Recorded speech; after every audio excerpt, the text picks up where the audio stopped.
Mahmudxo'ja Behbudiy Turkiston ma'rifatining yorqin yulduzi. Behbudiy tavalludining 150 yilligiga bag'ishlanadi. Mahmudxo'ja Behbudiy Turkiston jadidchilik harakatining peshvosi, adib, noshir va ma'rifatparvar. 2025-yilda adib tavalludining 150 yilligi mamlakatimizda keng miqyosda nishonlandi. 1875-yil 19-yanvar Samarqand yaqinidagi Baxshtepa qishlog'ida tug'ilgan.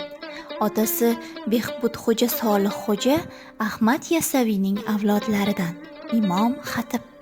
Buxoro madrasalarida tahsil olgan, ammo moddiy qiyinchiliklar tufayli o'qishni yakunlay olmadi. Behbudiy 20-asr boshida jadidchilik harakatining asoschilaridan biri sifatida ilm-fan va ta'limni rivojlantirdi.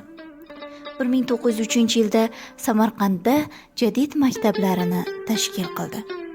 Chor hukumati va mutaassib kuchlarga qarshi ma'rifatni targ'ib qildi. 1913-yilda Samarqand gazetasini va Oyna jurnalini nashr qila boshladi. Bu nashrlar milliy masalalarni yoritib, o'zbek va tojik tillarida chop etildi. 1919-yilda Qarshida